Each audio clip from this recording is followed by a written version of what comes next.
পশ্চিমবঙ্গে ওবিসির যে সমস্ত সাবকাস্ট ছিল তাদের মধ্যে ৭৭টি সাবকাস্ট ছিল এরকম যারা ২০১০ সালের পরে তৈরি হয়েছিল, এবং ৬৬টি সাবকাস্ট ছিল এরকম যে সাবকাস্টগুলো ২০১০ সালের আগে তৈরি হয়েছিল।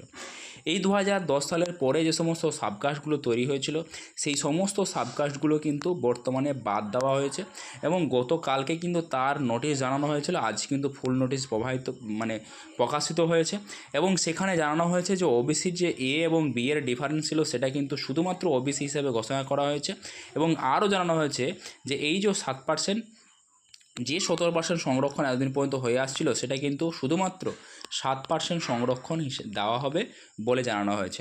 কাদেরকে দেওয়া হবে? শুধুমাত্র 66টি সম্প্রদায় অর্থাৎ 66টি সাবকাস্টকে কিন্তু ওবিসির এই 7% সংরক্ষণ দেওয়া হবে। তাহলে বাকি যে 77টা সাবকাস্ট ছিল তাদের কি হবে? বর্তমানে তাদের যে সংরক্ষণ ছিল সেই সংরক্ষণে 10% সংরক্ষণে ক্যান্ডিডেটদের পাস করাতে তাদের কি হবে? এইটা হচ্ছে এখন বড় একটা প্রশ্ন রয়েছে। এই প্রশ্নের উত্তর সেখানে দেখার জন্য অবশ্যই আপনাকে একটু সময় নিয়ে দেখতে হবে।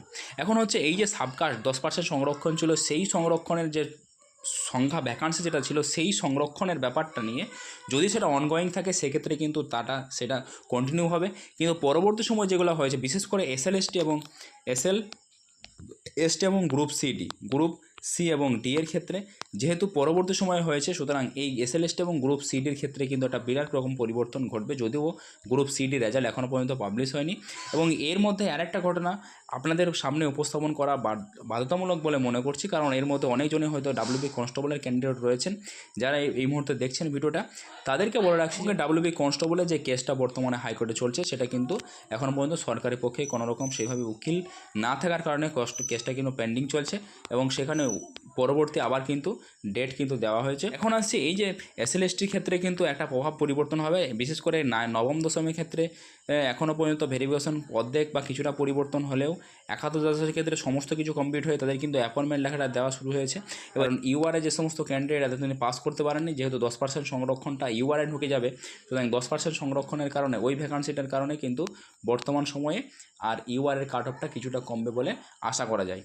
ঠিক আছে, সেটার জন্য আমাদের সময় একটু অপেক্ষা করে জানানো হবে। আর একটা বিষয় আপনাদের জানানো হচ্ছে সেটা হচ্ছে, দেখুন এটা কয়েকদিন আগের পেপার কাটিং, এবং সেখানে কিন্তু বলা হয়েছিল যেহেতু 2000 এবং তাদের যে অমার্কশিট সেই অমার্কশিট কিন্তু প্রকাশিত হয়েছে, সুতরাং যেহেতু অমার্কশিট প্রকাশিত হয়েছে তাহলে সুতরাং প্রত্যেকের কিন্তু তার নিজের নম্বর পেয়ে গেছে, জেনে গেছে, সুতরাং তারাও কিন্তু হাল ছাড়বে না তাদের চাকরিটা আবার নতুন করে ফিরে পাওয়ার জন্য। সুতরাং এখানে যে লিখিত পরীক্ষা হয়েছে 2025 সালে সেখানে কিন্তু আবার একটা নতুন জটিলতা তৈরি হলো। এই সংরক্ষণটা ছিল যেহেতু অমার্কশিট পাবলিশ হয়ে গেছে, সুতরাং বর্তমান লিখিত পরীক্ষার আর ফলাফলের কোনো কিন্তু গুরুত্ব আর নতুন করে রইল না। এখন এর মধ্যে আবার জানানো হয়েছে যে ওবিসি সংক্রান্ত ওবিসি এসসি এসটিদের কিন্তু আবার 2010 সালের পরবর্তী যে সমস্ত ওবিসি এসসি এসটি দেওয়া হয়েছে তাদের সবার কিন্তু আবার নতুন করে রিভেরিফিকেশন করা হবে এবং পুনর্বিবেচনা করা হবে যে আসলে প্রকৃতপক্ষে তারা ওবিসি এসসি এসটি পাওয়ার যোগ্য কিনা, এই বিষয়টাই কিন্তু তত্ত্বাবধানে রয়েছে। সুতরাং একটা বিরাট সমস্যার সম্মুখীন। সুতরাং আমার মনে যেটা হচ্ছে সেটা হচ্ছে সরকারের বর্তমান সময়ে বেশ কিছু সময় একটা প্রসেসটা কিন্তু ঢিলে হওয়ার সম্ভাবনা রয়েছে।